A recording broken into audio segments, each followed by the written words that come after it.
It's now time for a very showcase edition of Game Pass or Pass the Podcast, where we normally play games on Microsoft's Game Pass service and tell you which games to pass to a friend, which games to simply pass on by. I am Corey. I'm joined by the man who is he's a third-party exclusive, but he was not a world premiere, if you know what I mean.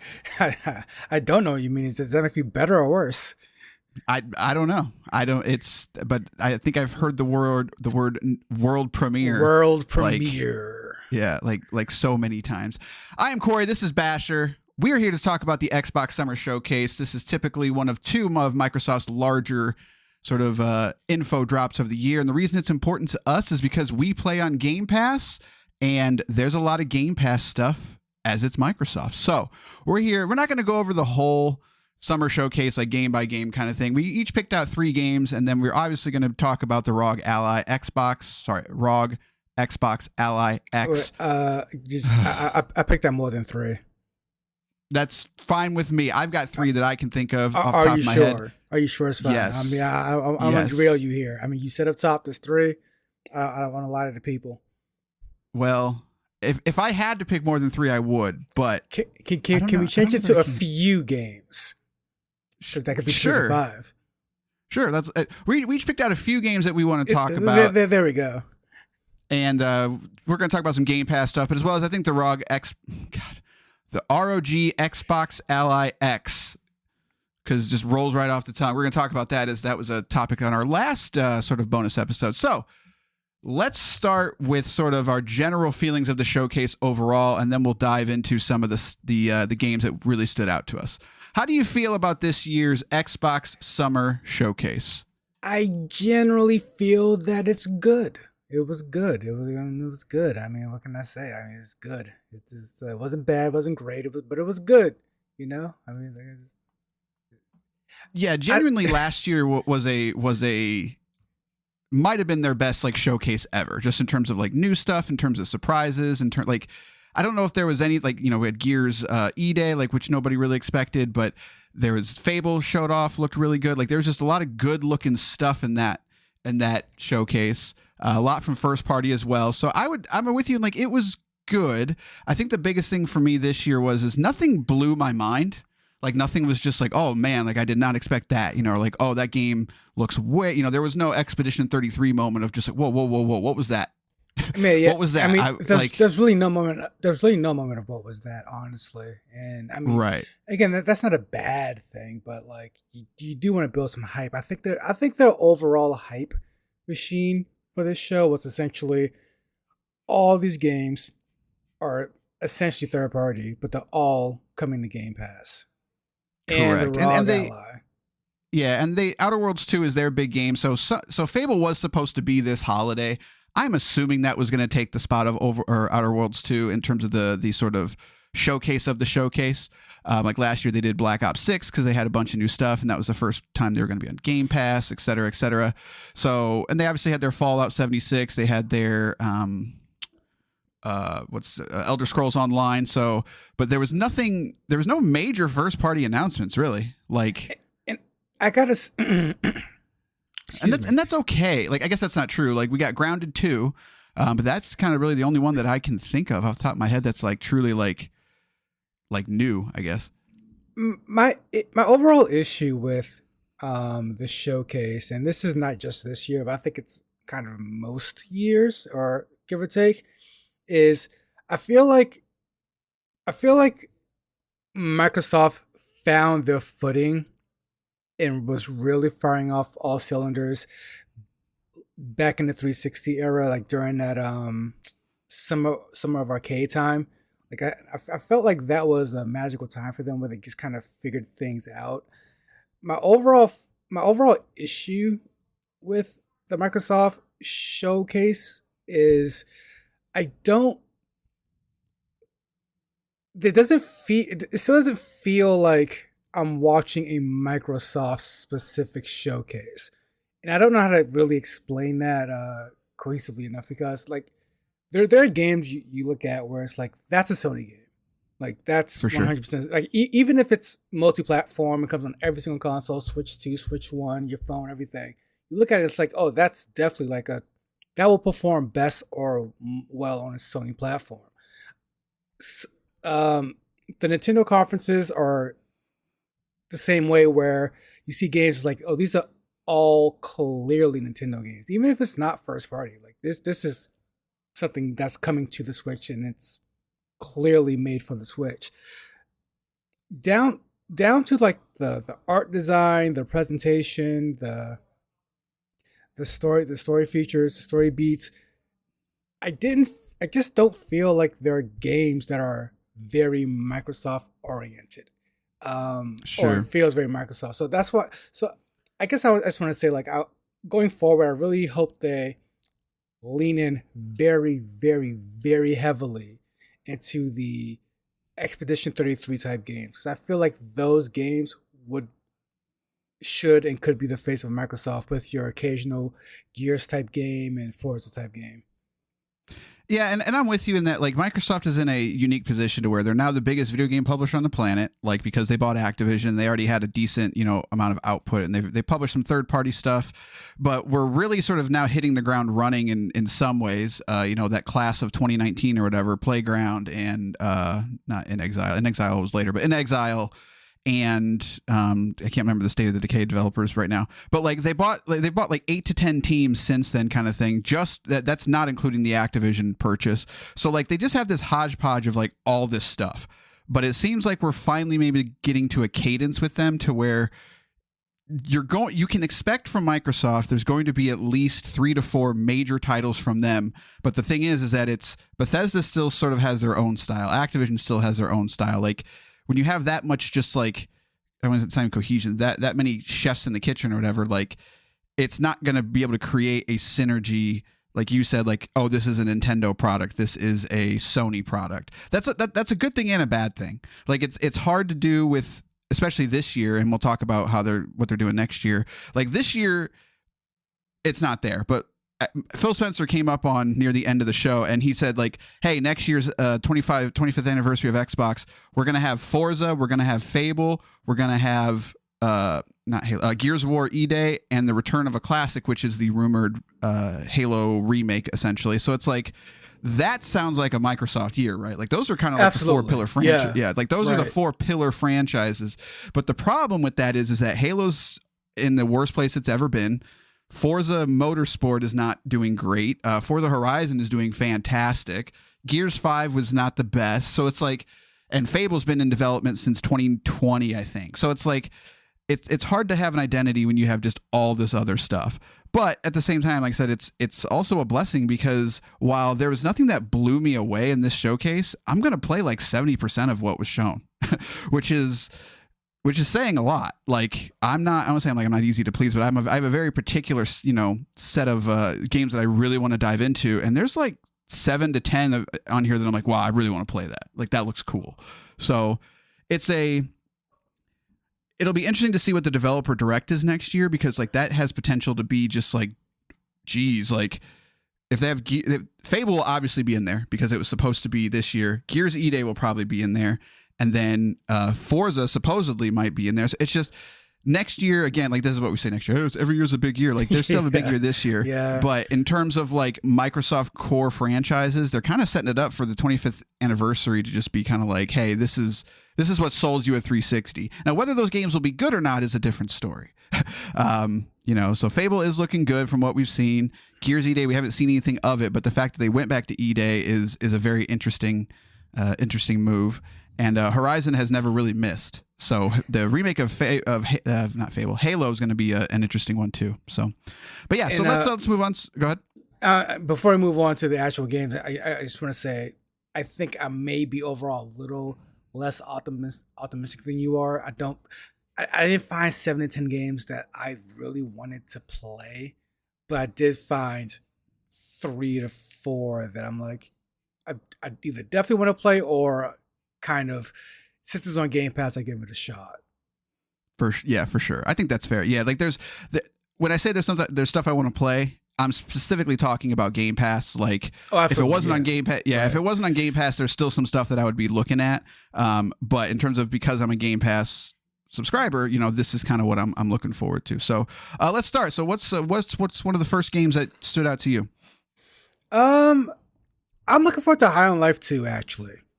I was a fan of the last one. The if I remember right, that game didn't overstay its welcome. It came, it went, and it was Rick and Morty good funness. So give me more of that with even crazier weapons, even stupider jokes. And I think I should enjoy that. Like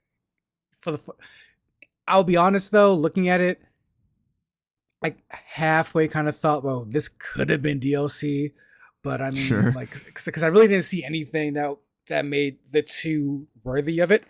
So, I mean, that was the first one. I'm just like, didn't expect that, and I am looking forward to it. Yeah, that first one was I enjoyed it for what it was. It was a little one note in the gameplay department, but it's not really what it was going for. It was going for humor kind of thing, so which is fine. It was a great 7.5 to 8 out of 10 kind of thing, and they did have an expansion for it, but from what I understand, people thought it was pretty meh. So like High on Life 2 is probably the next best bet, to like really build upon that whole what they set up. For me, I feel like if you're adding a 2, you should do something. You should really add something that makes it worthy of the 2. Like this game should either be co-op or some kind of multiplayer experience, some sort of online kind of feature thing, but like it may have that later down the line. I don't know, but from what they showed, it was just kind of like more of the same. Yeah, I guess for me, like the biggest surprise of that whole thing was that it's this year. It's like, oh, you're right. And you didn't have there really wasn't any gameplay in that trailer, at least that I could tell. It might have been in engine or something like that. But I mean, it was way too scripted to be, in engine or whatever. But it seems like the big thing that they're going for is traversal of some kind of there's the hoverboards and stuff like that. So that might be the thing. It might be this new sense of sort of movement through the world. So we'll see. But no, yeah, that's definitely one. I liked that first game a lot. It was a nice little romp, and it just doesn't, like you said, didn't overstay its welcome. So I'll definitely check out the second one. So I'm going to cheat a little bit, and I am just going to say Outer Worlds 2. So that was a game that I liked that first game. I am a big fan of, I shouldn't say big fan. I'm a bigger fan of Fallout New Vegas than I am any of the other Fallout games, and that's because I do like Obsidian's sort of style and their take on things. The Outer Worlds one was very much, it felt like the first game in a franchise, but there was a lot of things there that I really enjoyed. Love the perk system. I love the size of the game. I like that it didn't overstay its welcome. I liked the perk trees. Like I liked all that stuff. Where it was missing for me was second half of the game felt a little rushed. Like some of the locations weren't as good as the others. Like it didn't, I liked it, didn't love it kind of thing. But it seems like them having sort of laid the groundwork of the original Outer Worlds and kind of being able to dive into this, saying, okay, like we know what we did with the first one. This is what we want to do with the second one. This in a lot of ways looks like the spiritual successor to New Vegas. Like truly does. So, and that's, as somebody who doesn't really like post-apocalyptic things, this has potential to be like the Obsidian RPG for me. So it's looking real good. Gameplay wise, I might agree with you. I didn't see too much gameplay. And by gameplay, I don't mean just the shooting. I mean like it's Obsidian. So like gameplay is the dialogue options and the story branches and stuff like that, and and just the overall atmosphere. So I didn't see a whole lot of that on presented. However, I still like. I remember liking the first one more than you do, but yeah, I still not going to. For me, like I don't think it's going to reach that New Vegas level until it drops some of that kind of millennial humor. They really kind of overshowed that, I think. I didn't love it in the first one. And seeing it now, it reminded me kind of like almost like a Borderlands preview. It's like, we're fighting big corporations with this game made by big corporations. Get it?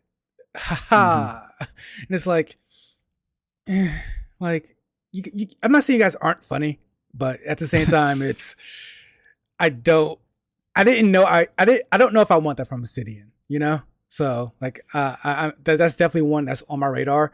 I will play. I will probably enjoy it, but I definitely looking for more of a kind of a more not mature, but I guess more serious take on some of the story beats. Yeah, that's fair. And I don't know if you watched. They did a deep dive after the showcase. So there was a lot of gameplay and stuff in that. But nice! I didn't watch that one yet. So, but everything you're saying is still not wrong. Like even like the tone of that whole thing. They had I'm blanking on his name. Who's the dude that voices Sonic the Hedgehog's name? Why can I not remember his name right now? Ben Schwartz? No. Yeah. Ben in the movie? Yeah, it is Ben Schwartz. Yeah. So they hired him to sort of do that thing, and it's got a very millennial humor. Like he's like the lead of sequels or something like that. And it was very dumb. It was very stupid in terms of like the theme that it was going for. Not I want to say over the top, but it was very much sort of like slapstick a little bit. And so like it's a tough one. It's really tough to be funny in video games, and you're never going to hit all the way. As long as you don't go Borderlands 3 with it, I think you'll be okay. And again, I'm not mad that it's humorous. You know, like and that's the thing. It is actually humorous, unlike a Borderlands 3. It's actually humorous.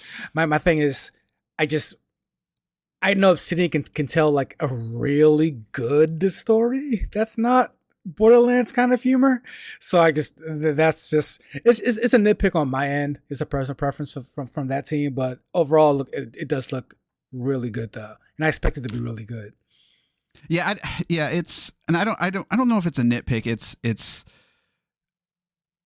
their Western RPG is also sort of becoming a bit the same, if that makes sense.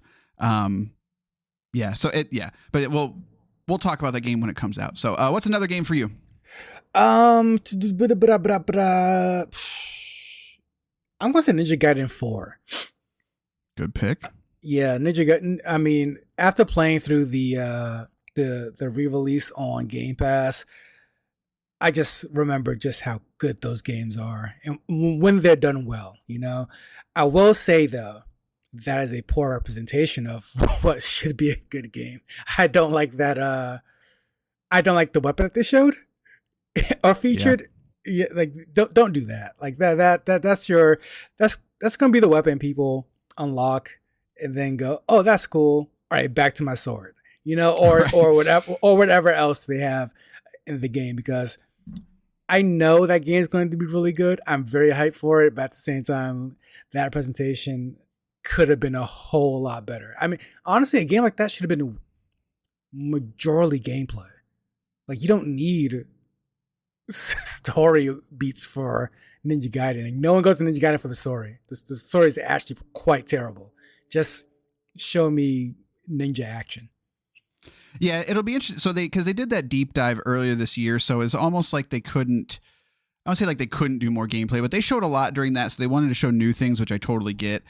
For me, I think like the biggest sort of story about this game still is that you've got the dual developers, and Platinum is handling kind of one aspect of the combat, the sort of the one-on-one stuff, and then Team Ninja's doing the rest. And like to me, that's still sort of the big story of how they're going to sort of merge two systems together is a big question mark. Like, it looks good, but for me, and I'll say this, and we've said this 1,000 times, like we just don't get games like this anymore. Like, we really don't. So not only do I want to play it for that reason, but it's just like I want to support it for that reason. And I don't know what we're going to get next in this, because God of War doesn't really do it anymore. You know, maybe Onimusha, but Onimusha looks a little bit more Souls-like. So I mean, Devil May Cry is the only thing that I can really think about. And I think they're going to do another Devil May Cry, but the question is are they going to do a 6? Or are they going to do something else? Because DMC5 really sort of wrapped that game, that franchise up in a nice little way. But as always, there's always new things to do. But yeah, no, I'm with you in that it was a surprise that it's coming this year at the start of this year when they announced it, but it still looks good, which is nice. And I really hope it's good. I hope it doesn't end up being like a complete, just like, oh no, like something's wrong here kind of thing. Cause we need more games like this. So, let's see. Look at the list here that I have. Where did it go? I lost my list. Here it is. Super Meat Boy 3D. That is a game that noted down. Yeah. I didn't even know I wanted that. I had no idea this was a thing. And apparently it was rumored for a little while, but if you would have told me Super Meat Boy 3D, I would have been like, eh. But when I saw it, I was like, oh, like, okay. Like, you guys know, like, this is Super Meat Boy 3D. Like, you guys are truly going for it here. And I don't know if there's much more I can say to it than that, other than it looks like a 3D Super Meat Boy, which if you get that right, I'm good. It looks I'm done. right. That's all I need. It looks very right, actually. I mean, my note for that game is, I wish I liked Super Meat Boy because it looks really good. I just don't like. I just never got into Super Meat Boy personally, but that looked like, if you're into Super Meat Boy 2D, that 3D looks like a Mario 3D level, like jumping quality. Like, that's crazy. Yeah, that, I think to me, it wasn't even, I won't say the quality, but like just the look of it. It doesn't look cheap. You know, like Super Meat Boy is it's a pixel, it's a pixel game. It has a very distinct style of looking like one of those games. And I don't say it looks cheap, but it just doesn't look impressive in many ways. This actually looked impressive. I was actually surprised. So big fan of that game. So I will definitely be checking out the 3D version, but not much you can say because it's just going to be probably Super Meat Boy in 3D. So yeah, I mean, and for fans of the series, I mean, that's really kind of great. I mean, because again, it looks like they nailed it. Yeah, well, it's fingers crossed again. Because I think they said this year, right? Let me look at it. I don't remember what they said now. Can't find it. How about you talk while I look for it? I'm going to talk about I'm saving one for last here. Early 2026. I'm going to talk about one that I think is going to be garbage, but I'm hyped for. Solo Leveling. The weeb in me fell into that anime. I watched the entire anime on a plane, and I fell in love with it. I mean, after a year of hype, I watched both seasons on a plane. It was phenomenal. And by that I mean, like, it was a bad anime. The story sucks. The characters are ridiculous. It's very one note, but it bangs down one note hard. Like, it does what it does. It doesn't try to do anything else. So I looked at the game. I watched that gameplay. I'm just kind of like, I'm in because it's Solo Leveling, and I'm hyped for it just because of that. But then it's like 4-player co-op. I'm like, wait, what? But then I saw 4 of the same character models. I'm like, wait, so like, how budget is this? Because there are other characters in that anime. So why did they show 4-player co-op and they're all the same main character? I was very confused by that. But I will be checking that out day one just because it's Solo Leveling. Didn't even know it was an anime. So you've told me more about it than I already knew. And that actually makes a little bit more sense to me. When I saw that, I was like, okay, like, this is a Japanese game. They're trying to, expand on that market a little bit. They've always been trying to. There's actually quite a bit of, there was, I think it was like Mudang, Two Hearts. I don't remember the developer, but that was definitely a Japanese. Didn't like to look at that at all, to be honest with you. Yeah. And then Solo Leveling, and my biggest thing was, I was just like, why is this here? Because I thought it was just like some random Japanese game, and I was like, it makes a little bit more sense that it's a IP. I didn't know that. So yeah, that's Crunchyroll Anime of the Year. So I mean, like, yeah, that's the biggest anime of the year. Okay, that makes a lot more sense then. So see, learning something new. And then on the Japanese side, they also finally announced FF7 Remake Intergrade and Final Fantasy 16, with 16 hitting today. So it seems like they're finally closing that loop. So maybe by the time the third one comes out, it'll be on all platforms. But is anybody really going to get Final Fantasy 16 on Xbox? Like, I mean, like, that's my thing. I was like, I thought the same thing about Persona 4 Revival. I'm just like, yeah. I'm glad this game is being made. I'm glad it's coming out. Like, I'm glad that Xbox fans are getting a chance to play it. But at the same time, I just don't think these games are Xbox people games. They never really have been. And I don't think they're going to catch on that way. At least with Persona 4, though, it's a Game Pass game. So like, absolutely, that makes a little bit more sense to me. And I think I don't think 5 has been. Maybe it has. I don't remember. But obviously, like, Microsoft has given them a bag for a lot of those Persona games, as well as Metaphor is currently on Game Pass. So I'm with you in that. I just don't know if, are you going to get people to pay for Persona on Xbox ever? Maybe. Like, the chances of that person not having a PlayStation or PC and that being where they want to play is yeah. That's what I mean. It's like, tough. If you want to play Final Fantasy or Persona, you already purchased your PlayStation like a long time ago. Right. And what's funny is I do have like Chris, friend of the show. He's like the one person who really likes Final Fantasy, but just hasn't gotten a PS5. And it's not because he doesn't want one. It's just he just hasn't. Like he's just been playing Switch mostly kind of things. And he's just like, I'll get to it when I get to it kind of thing. But he does have a Series X for Game Pass. So like that customer does exist, but they're going to be rare. Exactly. So it'll be right. Yeah, it'll be interesting to see how that game moves. So I think it's your turn. Yeah, I was gonna say like this is like my game of the show or whatever, but this is definitely the one that like coming out of this I was looking forward to the most, and that is Clockwork Revolution.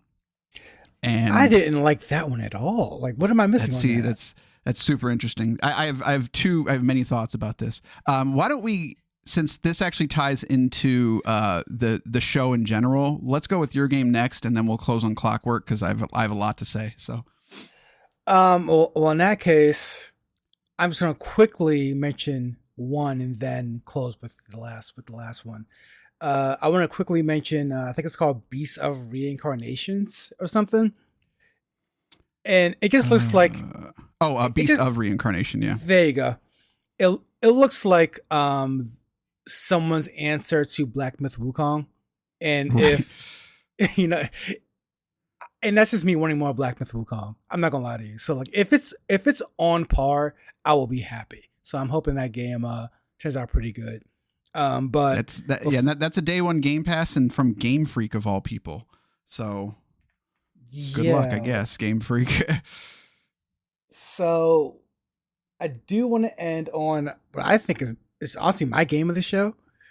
And I'm mad about it. It truly upsets me. Is Black Ops 7. I don't play Call of Duty games. I don't enjoy them. It's not that I don't enjoy them. I'm just over it. I'm done. But that said, that trailer looks. Here's why this game upsets me already too much. That game, that trailer, that cinematic, those story beats. In any other world, if you give me those visuals, that story, those story beats, and you tell me, oh, by the way, it plays like a really good Call of Duty, I would say that's a 10 out of 10 game. That's the game of the year. There's no way it's not. Like, what are you talking about? Like, the only thing I like about Call of Duty is the gameplay. Like, the campaigns are terrible. Well, they have been recently. So, like, if you tell me that's the game I'm going to get, with Call of Duty like gameplay, the good kind, 10 out of 10, easy. But I know it's not going. I'm not going to get that great single player campaign experience that they're showcasing right now. Or maybe I will, but my hopes are low. Yeah. So what I'll start by saying, Clockwork Revolution and Black Ops position in the show should have been switched. And I understand that while Call of Duty is still the biggest game in the world and they have to show it off, it was a very interesting choice to close your show with it. And I will fully admit, like, I got or whatever. It's like, I kind of forgot that they hadn't shown off Call of Duty yet. So myself, like many others, were watching that final trailer. I was like, oh, is this a new IP or something, kind of thing.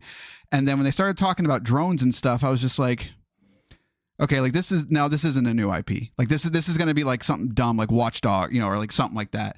And then when it said Black Ops 7, I was just like, oh, okay then. Like that was a choice, like to sort of do that, like one more thing, wink, wink, sort of game being the yearly franchise was a little bit strange.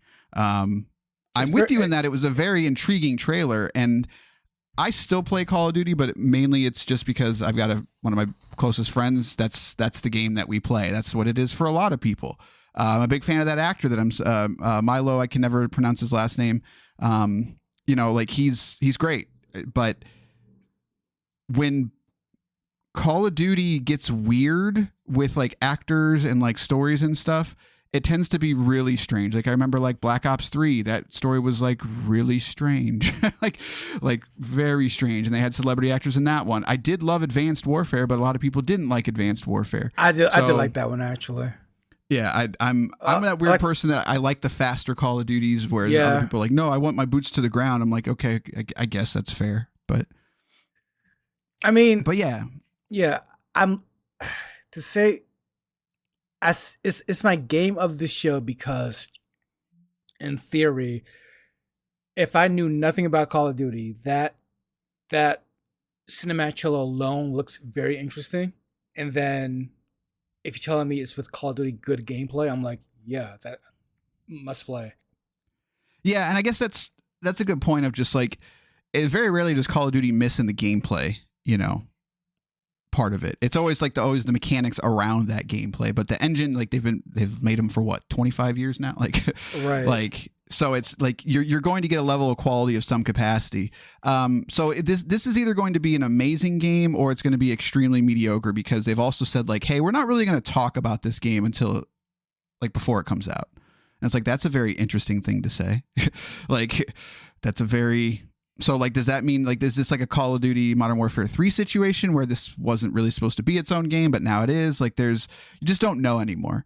But also with them putting it on Game Pass, does it really matter? So we'll see. But it doesn't sound like we're going to get a lot of information about that game. It'll probably be the #1 selling game of the year, as it usually is. So, but yeah, the reason I went, and that's the only reason I wanted to do Clockwork last, because like I really felt like that being a what's the word? A Microsoft, like, that was one of those purchases that they made that we've been sort of waiting for with In Exile. And you and I have talked a lot about Wasteland 3 and how, there's parts of that game that are Wasteland 3. Yeah, like there's that style of game is not for me. The everything wrapped around it, the story, the characters, the world, enjoy it, but I just didn't love playing it. Whereas I look at Clockwork Revolution and it's like, this is kind of the perfect, like, this is what I want from an RPG. Like this speaks to me. It's got sort of a little bit of Bethesda, sort of a little bit of Obsidian, but then it's got the time RPG? Travel. Yes. I did not get that from the trailer, so you know more than I do. It's a Western RPG. Like it's not going to be, like Final Fantasy like, but it's definitely an RPG with your choices quote mattering. And what I will say is, like, as I didn't get through Wasteland 3, a lot of people said like, no, like the narrative of that game truly does change as you go through it. Yeah. So like it's not Mass Effect, it doesn't make good on like your choices really matter. We've had that discussion many times, but it just sounds like it's that team building a first person shooter that's an RPG. Like it has all of the options for me that I will like. Very long trailer. I don't know that it needed to be that, because I didn't know it was an RPG. Like they showed nothing about any of that, if I remember right. They did, but it's all kind of tucked in there. And again, like it's Western RPG. So like to say it's maybe RPG light is what I really should say. There are RPG mechanics, but at the same time, it's also not probably coming out next year. So they might still be sort of. They should show more of that, because when I watched it, I really got like BioShock Infinite vibes. Yeah. I mean, but it's labeled as a steampunk first person RPG. So okay, I would I would label that as more of like a Outer Worlds 2 or something like that. Yeah. So yeah. But no, like, and just in general, for it being like one of those games that coming from the class that we've been sort of waiting on, looks truly unique, and the time mechanic, and I will say the humor for me didn't exactly land, like the little like psycho bear or whatever it was, like not for me, but like not bear, like doll thing that they had that looked like a founding father for whatever reason. But then when they did like the zoom outs of like all the weapons, and it's just like, this looks cool. So don't have a release date on it. But again, for me, it was just like, this wasn't a new game. So I guess you could argue maybe it shouldn't have went last anyway. It's like, this should have had a bigger spotlight to me. And I just think it looks really good. So we'll see. But that was sort of my best pick. So to do a quick rundown, here's everything that was shown: Outer Worlds 2, Ninja Gaiden 4, Tony Hawk 3 and 4, Grounded 2, Gears of War Reloaded, Keeper from Double Fine, that's another Microsoft studio, Persona 4 Revival, High on Life 2, Clockwork Revolution, Final Fantasy 7, Final Fantasy 15, Sea of Thieves, Beast of Reincarnation, Aphelion, Chronos, The New Dawn, Animo, There Are No Ghosts at the Grand, Super Meat Boy 3D, Planet of Lana 2, Invincible Versus, Mundang, Age of Mythology Untold, and Resonance: A Plague Tale Legacy. And then At Fate's End. I don't remember what At Fate's End is. Actually, I am keeping my eye out on that Plague Tale game. Very interesting. Like, it doesn't look like a Plague Tale game, which is interesting. And Not they said at that all. they said they're gonna be doing more action based, which is my biggest problem with those games. So that might be the one for me kind of thing. So, however, tucked in that whole thing, and this is where we'll kind of end the show and give our final thoughts but I think like third or fourth, they showed off the ROG Xbox Ally and the ROG Xbox Ally X. So this is the rumored portable that was, I think, called Project Keenan, that they were building with ASUS, and it is real. They showed it off. They said it'll be available this holiday season.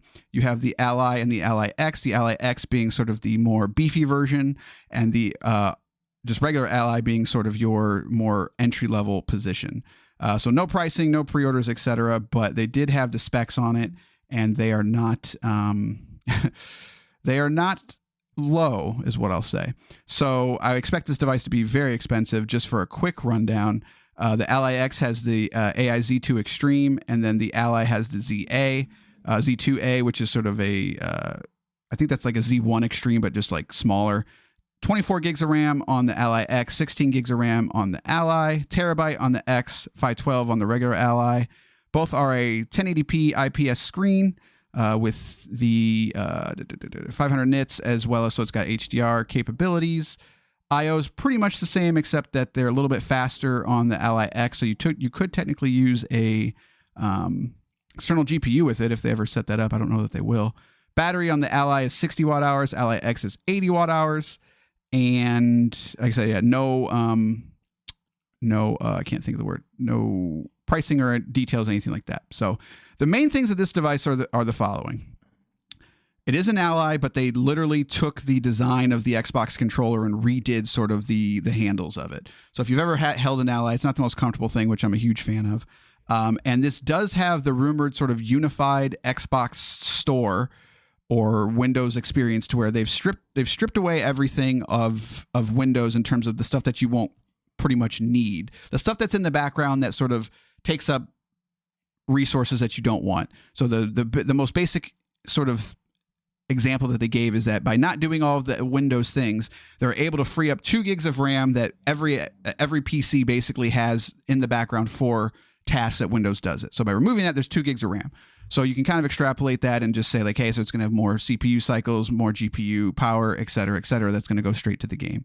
But it also is running a layer that you can log into Steam, you can log into Epic Games, you can log into GOG, and it's going to sort of bring all your games together in this one Xbox UI. And it doesn't even boot into Windows, it boots straight into this UI. So, and this is sort of exclusive to this device right now. They haven't said that they're doing anything else to it, but this is going to be the first device that's, quote, an Xbox for this sort of unified, whatever you want to call it, market that they've been talking about forever. So, how are you feeling about just the worst name of the word, ROG Xbox Ally and ROG Xbox Ally X? Rolls right off the tongue. Oh man, I mean, I don't know, man. Maybe it's doing so much that I can't see the forest for the trees type of thing, because I'm not digging. It's not that I'm not digging it. It's just I need someone to tell me, like, break it down piece by piece, why I need to get this over a Steam Deck. I don't know if there's a why. For me, it's because I can already play my Xbox games on my Steam Deck and my GOG games. Not easily though, and that's the biggest thing, is that you can load up organization. Okay. Yeah, so like, as I've always said for the longest time, that's not true. I've said since like the Steam Deck came out, I was like, I really want a Steam Deck. A, but the LCD was crap. B, the price was too high. And then when they did the Steam Deck OLED, I was like, great. But then it was just like, okay, we're too close to the Z2 Extreme. Like, there's a lot of things that I think are going to make these better. But the biggest thing is like, yes, you can install Windows on your Steam Deck, but it's not exactly what you want to do, kind of thing. And I'm in that weird situation where it's like, I mean, it's a situation. I think a lot of people are this way, but also the Steam Deck is also not this like home run device. Like it's sold millions of units, but hasn't sold over 10 million. So there's not like a billion of them out there. But for me, it's just like, I want a device where I can just go to anything on my PC and I don't have to try to like finagle Windows to do it.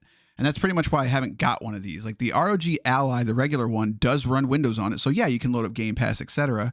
But similar to even Steam Big Picture Mode, and I haven't used it in a while, but every once in a while, like Windows or Steam would throw something up on the screen where I need a mouse and keyboard for, or I need there's enough non-turnkey things in there to annoy you just enough. And while while the Ally tried to sort of make it better, because like you can actually control the cursor with the joysticks, like, and there's the ROG Armory crate that runs over it. So like they tried to do it, but it's not turnkey. It still has that Windows funk to it. Steam Deck is better, I think, in that realm, but then Steam Deck, you lose Epic Store, you lose Game Pass, et cetera, et cetera. Right. So that's its play, is really the software as well as the ergonomics of it, because I will say the ergonomics of the Steam Deck are the best in my opinion, of what's out there right now. But like, I don't really like the Ally. I don't really like the way it feels, the regular Ally. I have messed with the Legion Go, not a huge fan of it kind of thing. So it's like the perfect device for me would be a Steam Deck OLED with the guts of this guy, of the ROG Ally X, that ran this version of Windows that I can just play anything. And the reason that's important to me is because I'm one of the weird people that is not married to Steam. I don't really care about Steam. Like, I don't really care where I get my game. My thing is that I like to play on PC and I like achievements. That's about it. So like, if I can get it on the Xbox store, I will, because I want the achievements for it, but that's it. So even as somebody who, like, that's the thing, right? Is like, you buy one device, I can get everything. Even with all that, I'm looking at this device and I'm just like, we'll see. Like, I need to see it in action. But. Yeah, you just broke all that down to me, and I'm still kind of like, no, not kind of. I'm still very much like, and there's reason I haven't got a Steam Deck yet. I'm just waiting for the next thing to come out. I'm waiting for all the things to come out so I can compare and see which ones actually work as advertised and which one works best for me. I didn't see anything. I saw advancements in the technology in the realm of these systems. However, I still didn't see the thing that made me go, okay, that's what I'm getting. Like, I'm still just kind of waiting another year or two just to see what comes out and to compare and see which one works best for me. Yeah, it'll be interesting to see if this OS ends up going to other devices, kind of thing. I will say this is the closest one that I've seen that I'm like, okay, that's the one that I want. It's still not. And what I will say, the biggest thing for me is going to be, and this is not most people, but like for me, this is going to be an expensive device. I'm going to guess 600 and 800. That's my gut feeling. For the Ally being 600, X being 800. If I'm spending that much money on a device, I want an OLED screen. Just that simple. So this being a IPS display, it works, but this is supposed to be a premium device. OLED is sort of the premium technology, especially when it comes to HDR and a small screen, etc. Like I said, if I could get the power of this in a Steam Deck OLED, like that would be sort of the perfect device for me. The other thing is that, and this is going to be more just me being stubborn in some ways, is that I don't think the Z2 Extreme processor is really going to make a night and day difference over the Z1. It's going to be better, but I think whatever is next, the Z3 Extreme, whatever, FSR 4 is getting really good, and FSR 4 uses AI cores similar to DLSS.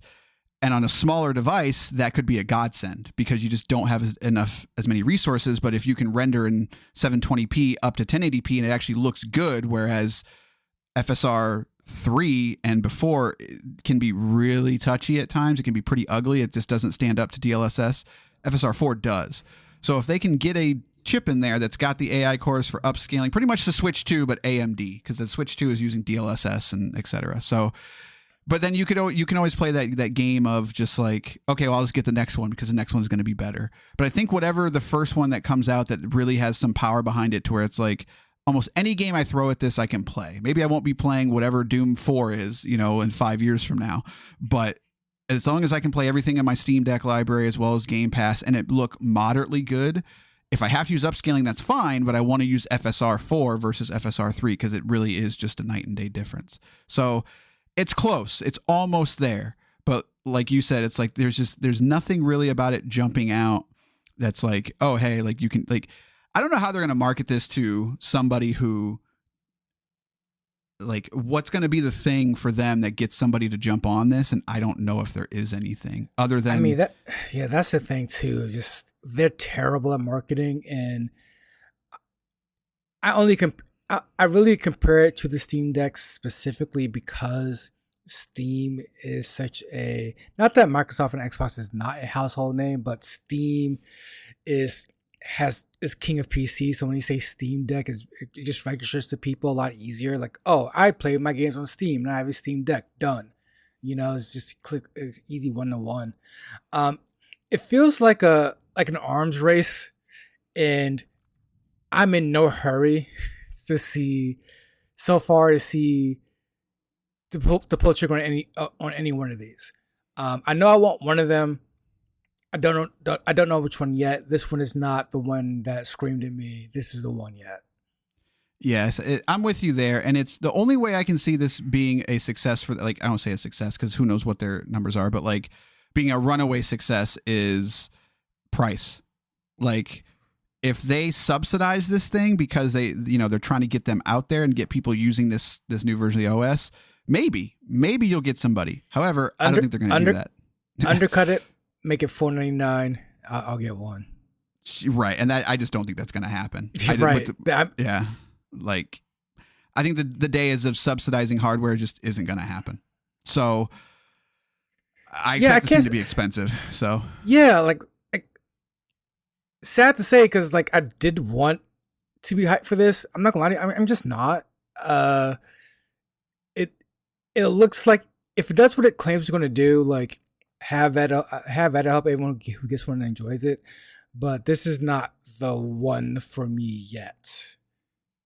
Yeah, and I'll be very curious on how it does. And like you said, my biggest thing is that, and I'm not on the train of some people that are like, Xbox is a trash brand, and it's just like, no, Xbox has some resonance. Is it as big as PlayStation, Nintendo? Absolutely not. But is it going to be far more successful than Google Stadia was? For sure. Like, there's the Xbox name is not synonymous with just like end all be all the way like a PlayStation, Nintendo is. So I don't know that anybody that's like, oh dang, like Xbox has a handheld, hot dang, I got to go get that. And it's also part of it too where I'm confused, and I'm hoping that they're going to do this, but like, if I can't, it says Xbox on it, but a lot of my purchases on my Xbox account will not transfer because this isn't an Xbox. This is a PC. Like, this is x86 under the hood. So like, I can't buy it and load up, my 360 purchases on it, or even some of my Xbox One purchases or my Series X purchases. Like, the only way that can happen is if it's Play Anywhere, which is their other big initiative. And if it's available on the Microsoft Store. That's the only way that I can play that. So if they would have announced this and been like, hey, it's also got an emulator for Xbox 360, and Xbox One, like, you can play all those games. Like, if they would announce that, I probably would be like, okay, you know what? I'm going to hop on board just I want to support the idea, but also I want to check it out kind of thing. But if it's literally just a PC, it's like, well, I've already got that. So there are things that they could do to it that I think would make it far more, quote, Xbox, but this is just a handheld PC. I'm not taking anything away from it, but it's just not, even as an Xbox customer, where that's still where I do a majority of my gaming, whether it's on PC or console, because I am an achievement person. Like, that's where a lot of my purchases are. Like, I can't even access all of them on this device. So it's like, you guys got to figure that part out first. And if you stripping away Windows so that way you can build some type of emulator on top of it is the solution, go for it. But until you do that, like, that was just overall weird to me that it's not an Xbox machine. Like, right. Guess, like it really should be. That's just, again, like, it just goes with that branding thing I'm talking about. It's kind of like I feel like if this was a PlayStation thing or deal, they almost would have to say, yes, it can play PlayStation 3 games up to PS3. You know, like just because like their audience is like went so to bat for backwards compatibility. Like they're like, so I feel like it almost goes 1-on-1 with them. Whereas like Xbox, I'm just like, gosh, this has to be an Xbox machine almost first. But that, I mean, it looks good. Make it $500 and I'm in. Anything over that, I'm wait and see mode. Yeah, we'll see. And it's, yeah, I don't know if there's anything more for me to add. It's just, some people are pretty hyped about this, and I want to be, but at the same time, it's like, guys, like, this is Microsoft. And as somebody who lives in that right, world, like it takes them, when Microsoft gets it right, like it's a home run, but they have very few of those, just like they got it right from start to finish kind of thing. Look, I just want to ask you, as someone knee deep in all of this, as am I, what would be your main style of play when it comes to one of these handheld PC consoles? Because that's the other thing for me is I have a perfectly fine PC here. It runs everything I need it to run perfectly fine. I have almost no issues. If I want to play something, I just jump on my PC and play it. Sure, there's some indie games, not some, a bunch of indie games I like to take on the go with me. Like taking Hades with me on the go sounds great, but at the same time, personally speaking, just a little intro to my life. Whenever I go someplace, I don't take my games with me anyway.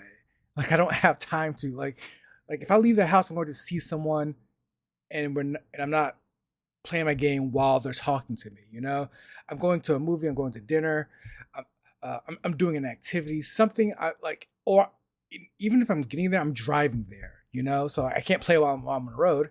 So like, and also I travel a lot. You think that'd be a good time to do it? I'm not taking my $1,000 console on a plane, like, and to another country, for that matter. So, like, I guess my question to you is, what would be like? What's the dream scenario when you're using this the most? So I would probably treat it pretty similar to like a Switch, to where like I very rarely took my Switch anywhere. It was nice when I could. But Same. no, like this is mainly for like, you know what, like I kind of just want to throw something on the TV and chill out in my big oversized chair and kind of thing. And it's mainly to play around my home, you know, kind of thing. There's some games that I just like in portable and some games I don't. I like to play a lot of the like I have a Series S in my room, I have a Series X in the living room, as well as a PC in the living room. So like I'll play my, you know, my runners, my roguelites, my 2D games a lot of times in bed, whereas 3D, it's the, you know, the more cinematic games I play in the living room, you know, just because I got surround sound and stuff out there. So for like games that I just, maybe I'm poking through, or maybe games I've played before, or maybe I'm achievement hunting or stuff like that, like there are times where I'll definitely throw on a podcast and then and play on my TV in my bedroom. But it's like, that would be kind of nice if I didn't have to do that, you know, like just having something maybe a little closer, I don't say more intimate, but it's just like, there is something cool about a handheld version of games sometimes. And it really just does depend on the game for me. Yeah, I'm not the person that's going to take it with me anywhere, especially considering that thing looks heavy and et cetera. Like, would it be nice if I could do that? Yeah, but I'm like you, and it's like where I learned a long time ago that that's a nice idea. You know, it's like, oh, like I'm going to take this with me. I'm going to take this with me because like we're going to do this. And then I get wherever I'm going. And it's like I never even open up my bag, you know, kind of thing. Like I never... If I'm going somewhere, if I was traveling for work, it'd be one thing. But if I'm going to see somebody, it's like, no, I don't want to like hang out on my ally, you know, like. Yeah, I took my because when I travel, I'm mostly a solo traveler. So I remember taking my Switch with me one time actually, I believe to Egypt, and I'm thinking like, I'm going to play this a lot in the hotel at the very least, and this is where I will play my Switch a lot. Pulled it out maybe one time, like I just Like I spent most of my time trying to make the most of my time on my vacation outside the hotel, away from TV, internet, and stuff like that. So Right. like yeah, that's the other thing too. So like that's why like as a customer, I'm definitely not their target audience. Well, in a way I am, but realistically I'm not, because if I'm paying upwards of $1,000 for a machine, I'm going to get the most out of that machine. I don't think that's going to come in the form of a handheld. So at least not this kind of handheld. At least not yet. Yeah, I think we were definitely getting to the point, and there's rumors that the PS6 is basically going to be a handheld and a console, to where basically they're going to Series X and S this, to where the handheld's going to be able to run a much lower version, resolution, stuff like that of whatever the PS6 is. It's going to run PS5, 4, 3, etc. We're getting to that point to where, Moore's Law is dead, etc. So like the major jumps in graphics tech are not going to happen within probably the next 5 to 10 years. It's going to get incrementally better until some major new whatever comes along, because it's not going to be chip density. So we're in the sweet spot of like, hey, we can do this. Like, how can we, whatever, how can we get this power to where it works? And the thing is, like you said, is that I just don't know if that customer, are there 50 million of those? Are there 50 million people out there that are like, yo, I want to play portably? I just don't think there are. And I think a lot of people that have a Switch, if they're playing it portable, that's great. But also there's a lot of people like myself that it lives in the dock. So you're either going to pick and choose. And I just don't know that there's going to be a lot of, it's same thing with like the Game Boy and the DS. Like, yes, those are portable machines, but like the DS, you saw quite a few in the wild, but even still, there were, there's not millions of people out there with, like, you don't just see, like, it's not Pokemon Go level where everybody was playing that, like it just wasn't. So I don't know that there's a market quote for this, but if they start approaching this the way Nintendo is, and it's just like, look, we don't make a console and a handheld. We just make the PlayStation 6, and that PlayStation 6 is, if you want it portable or you want a console, we don't care. Like, just buy one of them. We're calling it the PlayStation 6. For us, it's all the same customer. It's all the same demographic. If that's their goal with it and they can pull that off, great. But if they're hoping that this is going to be like a new segment and all of a sudden they're going to pull in 100 million new people because it's portable, I don't think that's ever going to happen. So, and I'll just finish off by saying, I think you touched on something that I think someone should figure out how to do, because as you mentioned, the Pokemon Go was a huge success and everyone was doing it. Even non-gamers were doing it. And the 90% of the reason is because it's on their phone, and everyone has a phone. Sony or Microsoft just needs to make team up with like T-Mobile or somebody, or Samsung, right, or somebody, just make a phone PS5, make a phone Xbox. Just that way, like it's primarily a phone. It's a cell phone for sure, but it's also just a PS or Xbox device. Yeah, we'll see. So, but yeah, so I think it's fair to say both of us are just kind of like, we'll see what happens. But so overall, let's wrap up. Microsoft's Game Pass show, Summer Showcase. I think it's fair to say we're kind of on the same page, other than Call of Duty, which is odd because typically I'm the one that's like, no, Call of Duty looks good this year. And this year I'm just like, we'll see. So it's a good show though. Like I said, nothing blew me away. I don't know if the Ally X is going to be a great device. We'll have to kind of wait and see. In terms of like super exciting about a lot of stuff, I don't know that anything kind of came out of it. Even through the Summer Games Fest, the Jeff Keighley show, it seems like we're in a rebuilding year, because we definitely have already, this year is like stacked and we've already had a lot of great games and we've got more coming. It just seems like that the timing of everything is like, we're not ready to announce what's coming next holiday, A, because Grand Theft Auto got pushed, so we're all afraid of it. But B, it's also like, we're just not ready to show, kind of thing. So even though we got a lot of stuff coming next year, we don't have time to show it right now. And so Resident Evil 9 is coming up next year, and that's great. And I'm excited for that, but that's about the only other thing from that entire sort of summer show that I'm like, So I'm not upset though, because it's like, I already got plenty of stuff to play. So it was fine. I'm not blown away, but I'm definitely not disappointed either. So. No, I agree. Yeah, it was absolutely fine to good. Right. So, But all right, there you go. That is our recap of the Xbox Summer Showcase. We're going to be doing some games next. So to wrap this up, 574-651-9256. That is our phone number if you want to let us know what you thought about the Summer Showcase. We might have a lot of, if you're from YouTube, our numbers over there actually popped quite a bit more than I thought we would, being new to the platform. As I said they would. So I don't think either one of us said that. I did say just throw it on YouTube. I didn't just throw it on YouTube. Anyways. I'm sorry. You ate, I did, whatever. Yeah, I paid. No. So if you're new to us from YouTube, welcome. 574-651-9256. gpopfans@gmail.com as well. gpopfans@gmail.com for the email address. Let us know what you thought. In terms of the future, we're going to be talking about Doom the Dark Ages, as well as we played some simulators we're going to be talking about. So anything else you want to say before we close this episode and get out of here? No, I get out of here. Well, all right, then. That's going to do it for this episode of Game Pass or Pass. We'll see you next time with a game. Good day, sirs. At Leidos, we make things smarter and more efficient. From helping the VA cut disability exam processing times by half, to already being done with this ad. Leidos, making smart smarter. When's the last time you changed your air filter?